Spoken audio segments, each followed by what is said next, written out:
High-rise fires have the potential to be incredibly dangerous.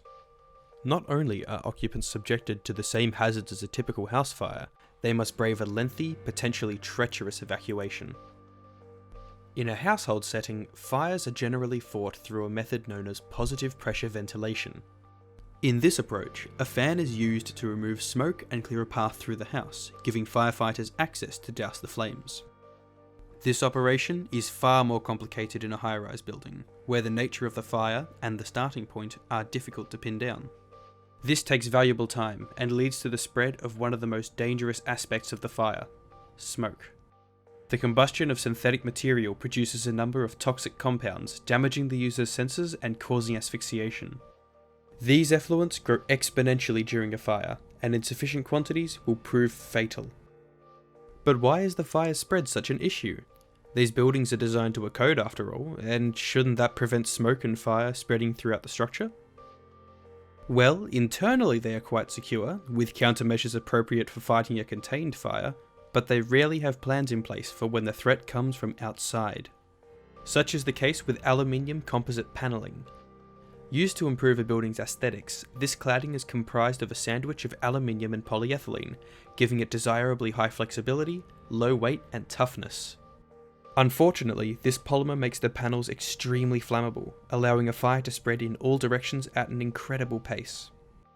This material has gained unprecedented popularity and has been instrumental in some of the worst high-rise fires of the last decade.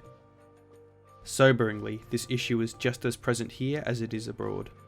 A 2018 commission into fire safety in Victoria found that of 170 high-rises surveyed, 87 were at risk of fire due to cladding. It could be thought of as a modern asbestos, disruptive and expensive to remove, but too problematic to ignore.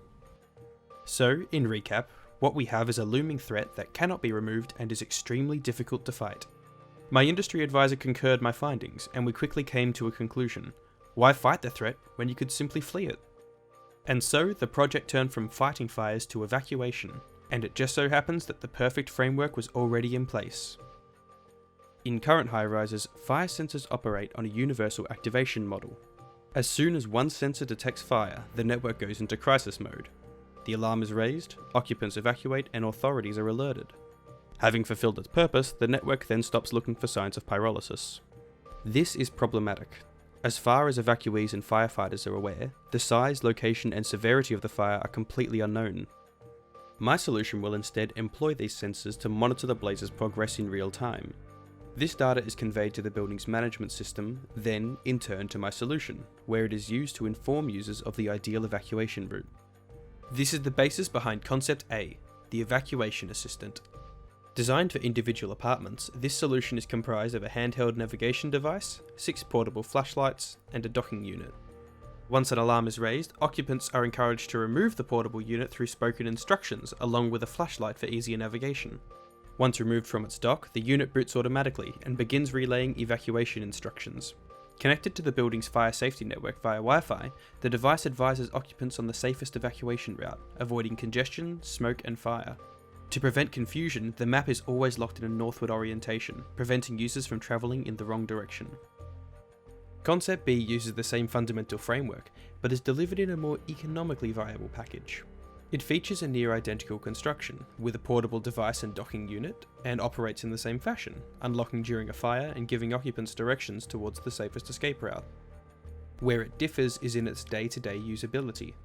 While discussing Concept A with my industry advisor, he explained that fire safety engineering is a brutal market, and unless a safety product is mandated by law, most building owners will forego it in the interest of budget. In effect, my product would need to offset its investment with an everyday use, providing a more measurable benefit. Keeping with modern household and lifestyle trends, we decided the most appropriate addition would be smart home capabilities.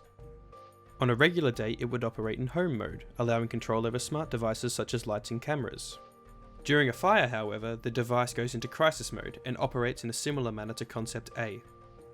Concept C steers the project in an entirely different direction. Taking the form of LED strips, it uses the same information as Concepts A and B, but conveys it in the simplest, most distilled form possible. Arrows point evacuees towards the safest escape route, changing in direction as the fire progresses and inundates specific parts of the building. As smoke naturally rises, the design sits at floor level, ensuring it stays visible no matter how severe the fire. At any time, the strips can be manually influenced by firefighters to organise the evacuation should they deem it necessary. Of my concepts, I favour A for its versatility and focus, and B for its everyday usability.